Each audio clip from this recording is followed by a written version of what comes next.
Hello बेटा जी, कैसे हैं आप लोग। आज हम करने वाले हैं matrix inverse by the method of row transformation.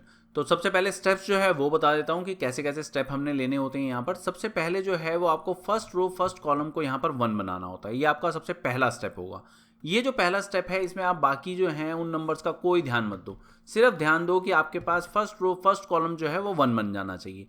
उसके बाद जो सेकंड स्टेप होता है बेटा जी, उसके अंदर आपने क्या करना है, ये जो दो एलिमेंट हैं यानी फर्स्ट कॉलम के जिसमें आपने एक 1 बना दिया है ना, उसके बाकी दोनों एलिमेंट्स को आपने अब 0 बनाना है। तो ये आपका सेकंड स्टेप होगा।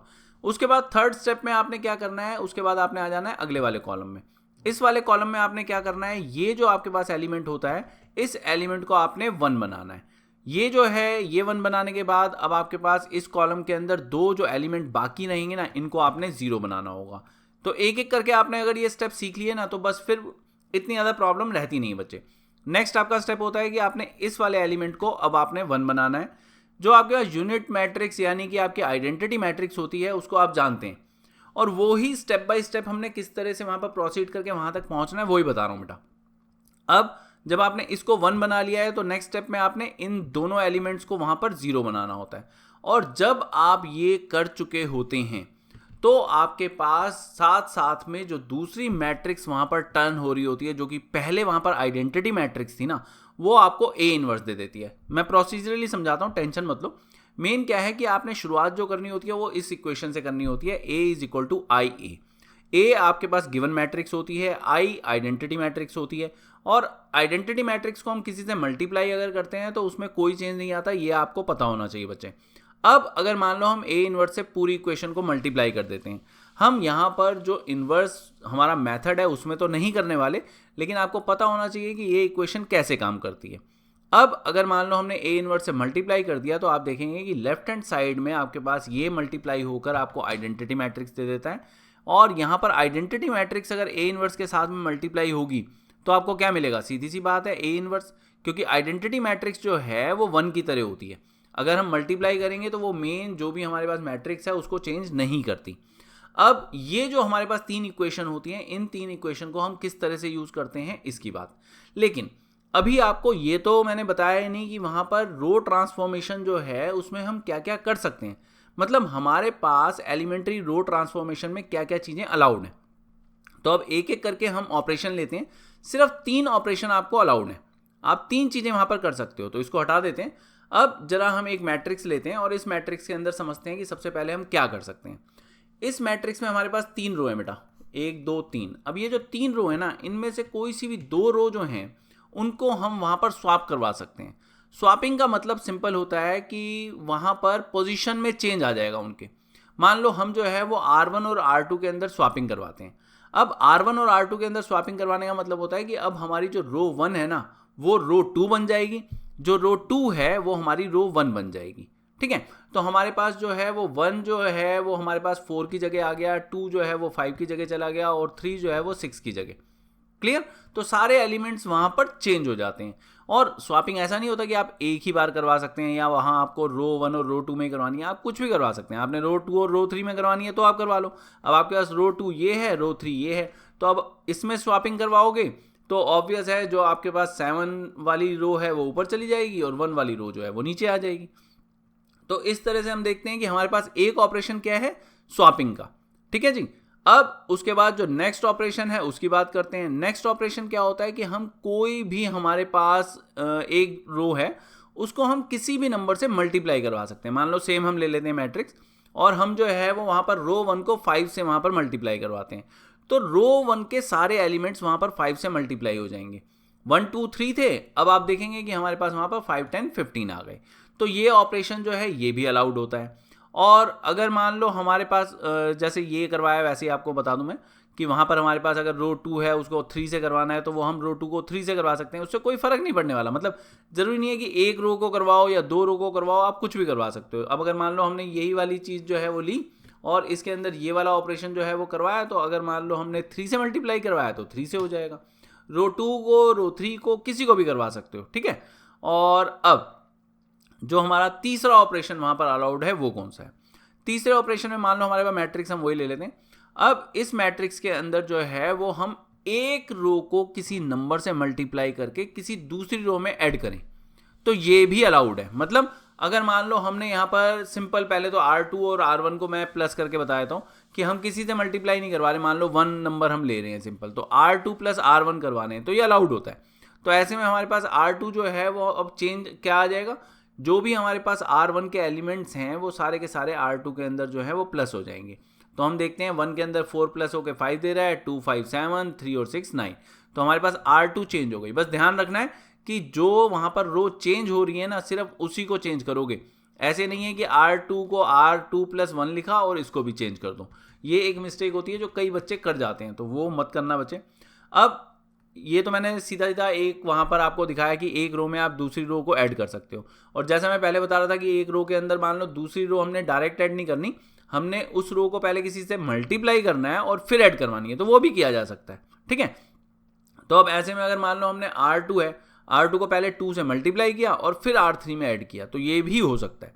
तो ऐसे में हमारे पास जो है अगर देखोगे तो R3 जो है, अब जैसे 7 है, इसके अंदर जो है ट्वाइस ऑफ R2, यहाँ पर 8 10 और 12 ये जो हैं ये हमारे पास ऐड हो जाएंगे। 8 12 और 8 10 और 12 ये थे हमारे पास, तो 8 7 के साथ में आपको 15 दे देगा, 8 10 ये आपको 18 दे देगा, 9 और 12 ये आपको 21 दे देगा।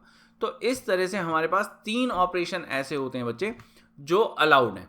अब ये जो 3 ऑपरेशन है, सिर्फ इन 3 ऑपरेशन की हेल्प से हमने वहाँ पर जो भी इन्वर्स है उसको निकालना होता है। मान लो हमारे पास जो है, अब एग्जाम्पल लेते हैं, 2 एग्जाम्पल लेते हैं, एक जो है वो 2 into 2 मैट्रिक्स का ले लेते हैं, और एक इसके बाद मैं 3 into 3 मैट्रिक्स का आपको करवा दूंगा, और मुझे नहीं लग रहा है इसके बाद जो है आपको कुछ भी और समझाने की जरूरत पड़ेगी। अब यहाँ पर अगर हम देखें बेटा जी, तो हमारे पास सबसे पहला स्टेप क्या होता है, सबसे पहले तो आपने इक्वेशन लिखनी होती है। सबसे पहले जो है वो हमारे को ये पता होता है कि A = IA होता है, उस हिसाब से हम इसको इक्वेशन में पुट कर देते हैं। A हमारी गिवन मैट्रिक्स होती है, I हमारी आइडेंटिटी मैट्रिक्स होती है, और A को हमने दोबारा से लिखना होता है जैसा कि हमारी इक्वेशन के अंदर है, ठीक है जी। पहला स्टेप मैंने आपको बताया, पहला स्टेप क्या होता है, अब इसके अंदर सॉल्व जब हम करेंगे तो आपको जो पहला एलिमेंट है इसको आपने 1 बनाना है। अब इसको 1 कैसे बनाएंगे, इसको 1 बनाने के लिए इसको हाफ से मल्टीप्लाई करना पड़ेगा। तो अगर पहले वाले को हाफ से मल्टीप्लाई करना पड़ेगा तो जो हमारा रूल है वो एक एलिमेंट को तो करने नहीं देगा, तो हमें पूरी रो को जो है उसको हाफ से मल्टीप्लाई करना होगा। अब हाफ जो है वो ध्यान रखना बच्चे, हाफ इससे भी मल्टीप्लाई होगा, इससे भी, इससे भी और इससे भी। अब और सेकंड रो को सोचो ही मत, सेकंड रो के अंदर कुछ नहीं होने वाला, सेकंड रो जो है आपकी वैसी की वैसी रहेगी, सिर्फ जो मैंने आपको बताए हैं वो वाले एलिमेंट्स पे ध्यान दो। और अब आप देखोगे कि हाफ से मल्टीप्लाई करने के बाद हमारे पास नए एलिमेंट्स जो हैं वो आ गए। डन, पहला स्टेप जो है वो खत्म हो गया। अब दूसरे स्टेप की बात करते हैं। दूसरा स्टेप क्या होता है, दूसरे स्टेप में होता है कि जो भी आपने 1 बनाया है, जैसे हमने इसको 1 बनाया है, तो अब इस कॉलम के अंदर बाकी सारे 0 होने चाहिए। तो इसका मतलब ये जो है इसको अब आपने 0 बनाना है। इसको 0 कैसे बना सकते हैं, इसको 0 बनाने के लिए सिंपल है कि अगर हम R2 के अंदर R1 को ऐड कर दें तो हमारे पास 0 बन जाएगा। -1 है ना, -1 में +1 कर दोगे तो 0 हो जाएगा। तो अब क्या होगा, अब हमने जो ध्यान देना होगा वो सिर्फ इस वाली रो पे ध्यान देना होगा। अब यहाँ पर जो है वो हमने क्या किया है, इसके अंदर ऊपर वाली रो यानी रो 1 के एलिमेंट्स को जोड़ दिया है। तो हमारे पास फाइनल क्या आएगा वो आप देख ही सकते हो। -1 में 1 जुड़ जाएगा, 2 में वहाँ पर -3/2 जो है वो ऐड हो जाएगा, 0 में हाफ ऐड हो जाएगा, और 1 में 0 ऐड हो जाएगा, ठीक है। R2 चेंज होगी और यहाँ पर R1 चेंज नहीं होगा, कोई चेंज नहीं आएगा R1 के अंदर, ये ध्यान रखना। जिस रो के अंदर चेंज आएगा उसी में ही आएगा, सब में नहीं आएगा, ठीक है। नेक्स्ट स्टेप क्या होता है, नेक्स्ट स्टेप हमारे पास होता है बेटा जी, अब ये जो एलिमेंट है, आइडेंटिटी मैट्रिक्स ध्यान रखो हमेशा, ठीक है। 1 0 1 0 1 0 यही आपका ड्रामा रहेगा और कोई यहाँ पर फंडा नहीं है। अब यहाँ पर ये जो हाफ है इसको 1 बनाना है। अब हाफ को 1 बनाने के लिए क्या कर सकते हो, आप सीधा सीधा 2 से मल्टीप्लाई कर दो। जो रूल है हमारे, उन रूल्स के हिसाब से ही चलना है, अपने हिसाब से आप कुछ नहीं कर सकते। आप ये नहीं कह सकते कि हाफ है इसके अंदर प्लस कर देंगे हम जी 1/2, हमारे पास कोई ऐसा रूल नहीं है जो वहाँ पर 1/2 हमारे को ऐड करवा रहा हो, ठीक है। तो हम यहाँ पर 2 से मल्टीप्लाई करेंगे, और हमेशा जब भी 1 बनाना होगा ना तो ज़्यादातर केसेस में ध्यान रखना मल्टीप्लाई करके ही आपने 1 बनाना है। 0 बनाने के लिए आप वहाँ पर रो में रो को ऐड करोगे या रो में रो का मल्टीपल ऐड करोगे, लेकिन जब आपने 1 बनाना होगा तो आप मल्टीप्लाई ही करोगे। तो ऐसे में ये जो हाफ है इसके लिए आपको 2 से मल्टीप्लाई करना होगा। अगर हम यहाँ पर 2 से मल्टीप्लाई करते हैं तो वो 1 बन जाएगा। अब 2 से आप रो 2 को मल्टीप्लाई कर रहे हो तो आपके पास ये एलिमेंट, ये एलिमेंट, ये एलिमेंट और ये एलिमेंट, ये चेंज होने वाले हैं। अब ये चेंज होकर आपको क्या देंगे, 2 से आप मल्टीप्लाई करना जानते ही हैं तो आपके सामने है कि क्या आ जाएगा। ये भी स्टेप हो गया। अब नेक्स्ट स्टेप क्या होगा, नेक्स्ट स्टेप में आपने ये जो एलिमेंट होगा, आपने जो 1 बनाया उसी के कॉलम में देखोगे तो ये जो -3/2 है ना, अब इसको आपने 0 बनाना है। इसको 0 बनाने के लिए क्या करना पड़ेगा, इसको 3/2 से मल्टीप्लाई करके इसके अंदर ऐड करना होगा। तो यही चीज जो है वो हम करेंगे, हम यहां पर R1 के अंदर 3/2 टाइम्स R2 को ऐड कर देंगे। अब ऐसे में आपके पास R1 में चेंज जो है वो आएगा और उसके कारण ये चारों एलिमेंट्स जो हैं वो बदल जाएंगे। कैसे बदल जाएंगे, सिंपल, नीचे वाली रो जो है R2 उसको 3/2 से मल्टीप्लाई करते जाओ और ऊपर ऐड करते चले जाओ। तो हमारे पास फाइनल जो है वो क्या आ जाएगा, 0 में किसी से भी मल्टीप्लाई करोगे कोई फर्क नहीं आने वाला, तो ऊपर 1 का 1 ही रहेगा। यहां पर ये हमारे पास 0 बन जाएगा। फिर 1 जो है इसका 3/2 टाइम्स अगर 1/2 में ऐड करोगे तो 2 आ जाएगा। 2 का 3/2 टाइम्स ऊपर ऐड करोगे तो 3 आ जाएगा। और अब हम क्या देखते हैं कि हमारे पास नीचे जो हमारी मैट्रिक्स बनी है ये वाली, इनके अंदर लेफ्ट हैंड साइड में आ गई आइडेंटिटी मैट्रिक्स। अब जब ये हमारे पास इस तरह से आ जाती है तो हम इसको कंपेयर करते हैं बेटा जी I = A inverse A equation के साथ में। अब इस इक्वेशन के साथ में जब आप कंपेयर करते हो तो आपको ये I मिल गई, ये आपको A मिल गई, तो आपके पास A इनवर्स जो है वो अगर कंपेयर करोगे तो सीधा सीधा आपको दिखने लग जाएगा कि मैं क्या बोलना चाह रहा हूँ। A इनवर्स की वैल्यू आ गई आपकी 2 3 1 2। तो ये आपके पास तरीका था 2 × 2 मैट्रिक्स को वहां पर, मतलब उसका इन्वर्स जो है वो निकालने का। और अगर मान लो हमें वहां पर 3 × 3 की वहां पर मैट्रिक्स दी हो और हमें उसका इन्वर्स निकालने के लिए बोला जाए, जैसे कि मान लो ये ले लेते हैं, तो इसमें भी कोई चेंज नहीं आने वाला है। सेम हमारे पास जो प्रोसीजर है ना वो बिल्कुल सेम प्रोसीजर रहेगा।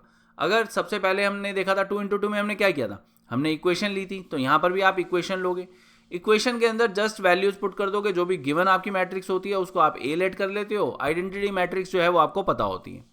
फिर उसके बाद जो पहला स्टेप होता है उसमें क्या होता है, आपको पहली रो का पहला एलिमेंट जो है उसको 1 बनाना है, और वो मैंने आपको बताया कि मल्टीप्लाई करके ही बनाना होता है। तो 2 को ऑब्वियस है हाफ से मल्टीप्लाई करोगे तभी बनेगा। तो ऐसे में हाफ से मल्टीप्लाई किसको करोगे आप, जो भी आपकी फर्स्ट रो है ना उस पूरी रो को ध्यान रखो, वो पूरी रो जो है वो हाफ से मल्टीप्लाई हो जाएगी और आपके सामने ही है कि क्या आएगा। ठीक है, नेक्स्ट क्या होता है, जो भी आपने 1 बनाया है अब उस कॉलम के अंदर बाकी सारे के सारे 0 होने चाहिए। तो अब एक तो 0 ऑलरेडी है, तो इसका मतलब मुझे सिर्फ R2 को चेंज करने की जरूरत है। R2 को कैसे चेंज करूंगा, R2 में से अगर मान लो मैं 5 टाइम्स R1 को वहां माइनस कर दूं तो मेरे पास 0 आ जाएगा।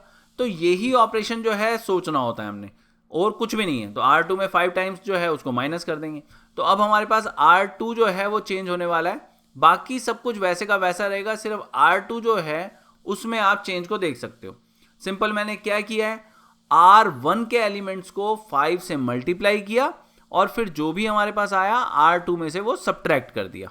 ठीक है जी, तो ये हमारे पास जब ये आ गया है, ऊपर वाला ये क्लियर कर देता हूं। अब इसके बाद क्या करेंगे, इसके बाद हमारे पास स्टेप होता है कि हमने इसको जो है वो 1 बनाना होता है, लेकिन ये तो पहले से ही 1 बना हुआ है, तो ये हमारे लिए एक स्टेप जो है वो वहां पर फ्री मिल गया हमारे को। ठीक है जी, अगला स्टेप क्या होता है कि जो भी हमारे को 1 यहां पर बनाना था उस कॉलम में बाकी 0 होने चाहिए। तो यहां पर भी हमारी हेल्प हो गई कि एक ऑलरेडी 0 है, तो अब सिर्फ ये ही बचा। तो हमारे को R3 को अगर 0 बनाना है तो यहां पर इसमें से सीधी सी बात है, अगर मैं R2 को माइनस कर दूंगा तो बस काम हो गया मेरा। तो यहां पर मैं R3 में से R2 को माइनस कर दूंगा, जैसा कि मैं आपको दिखा रहा हूं ऊपर। ठीक है, अब माइनस करने में होगा क्या, सिंपल आपके पास सिर्फ ये जो रो है ना इस रो के अंदर चेंज आने वाला है, यानी R3 रो के अंदर चेंज आएगा। ठीक है, बाकी सब कुछ सेम, सिर्फ R3 रो के अंदर चेंज आएगा। और वो कैसे चेंज आपको पता चलेगा, R3 में से मैंने R2 को माइनस कर दिया है, जो मैंने पहले ही मेंशन किया था। ठीक है, नेक्स्ट क्या है, नेक्स्ट होता है बेटा जी आपको ये एलिमेंट अब 1 बनाना है। इसको 1 कैसे बनाओगे, इसको 2 से मल्टीप्लाई कर दो। अब अगर मान लो हम 2 से मल्टीप्लाई करेंगे तो हमारे पास ये वाली रो पूरी की पूरी जो है वो चेंज हो जाएगी। पहले तो ऑपरेशन क्या है वो ध्यान रखो, हम 2 से मल्टीप्लाई कर रहे हैं, चेंज होने के बाद क्या आएगा वो आपके सामने। बाकी कहीं कोई टच नहीं किया, ऊपर वाली जो हमारे पास 2 रोज हैं वो वैसी की वैसी हैं जैसी पहले थी, सिर्फ जो चेंज है वो हमने किया है R3 के अंदर। तो सिर्फ उसके अंदर देखो कि हमने क्या चेंज किया है, सिंपल 2 से मल्टीप्लाई किया और 2 से मल्टीप्लाई करके हमारे सामने जो भी रिजल्ट मैं दिखा रहा हूँ वो वाला रिजल्ट आ गया। नेक्स्ट स्टेप क्या होता है? नेक्स्ट स्टेप हमारे पास होता है जो हमने 1 बनाया है, अब उस कॉलम के अंदर 0 जो है वो लानी है और इसी को ही यूज़ करना होता है, मतलब R3 को ही यूज़ करना है आपने। तो R3 को यूज़ करना है तो सीधी सी बात है, अब आपके पास ये जो है इसमें आप क्या कर सकते हो, इसमें आप R3 का हाफ टाइम प्लस कर दो। इसमें क्या कर सकते हो, इसमें R3 का 5/2 टाइम्स जो है वो माइनस कर दो। तो यही ऑपरेशन जो है वो हमने लेने हैं, मतलब R1 को चेंज करना है R1 प्लस 1/2 टाइम्स R3 और R2 को चेंज करना है R2 माइनस 5/2 टाइम्स R3। ये दोनों जो है साइमल्टेनियस ऑपरेशन आप लगा सकते हो। एक ही स्टेप के अंदर ये दो ऑपरेशन जब हम लगाएंगे तो हमारे पास जो है वो R1 और R2 दोनों चेंज हो जाएंगे। R3 चेंज नहीं होगा, R3 वैसे का वैसा रहेगा। R1 जो है उसके अंदर चेंज आ जाएगा और R2 जो है उसके अंदर चेंज आ जाएगा। अब ये जो हमारे पास हमने सिंपल प्लस माइनस तो आप जानते ही हो कि किस तरह से होता है, वो तो मैं आपको बता के आपका टाइम नहीं खराब करूंगा। ये जो सिंपल हमने प्लस माइनस किया है उसके कारण जो हमारे पास रिजल्ट आया है ना बेटा, ये रिजल्ट हमेशा कहाँ तक हमारे को आगे ले जाने होते हैं, जब तक कि हमारे पास लेफ्ट में आई नहीं आ जाएगा। जब आई आ जाएगा तो आप इसको कंपेयर करोगे I is equal to A inverse A से, और जैसा कि हमने 2 into 2 में किया था, ये जो मैट्रिक्स हमारे पास आती है ये वाली मैट्रिक्स हमारे पास ए इनवर्स होती है बच्चे। तो यही चीज हमने लास्ट में लिख देनी है कि hence A inverse is this.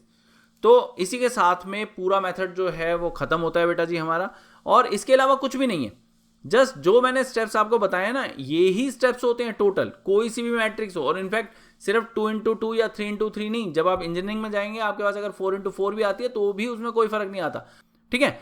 तो ये अगर मान लो आपको समझ में आता है तो प्लीज़ लाइक शेयर और सब्सक्राइब पक्का करना। और अगर मान लो कोई प्रॉब्लम होती है ना बेटा तो कमेंट सेक्शन में जरूर बताना, मैं 2-3 और प्रॉब्लम लेकर आपको और अच्छी तरह से समझाने की कोशिश करूंगा। और बस बेटा जी इस वीडियो के लिए इतना ही, मिलते हैं नेक्स्ट वीडियो में।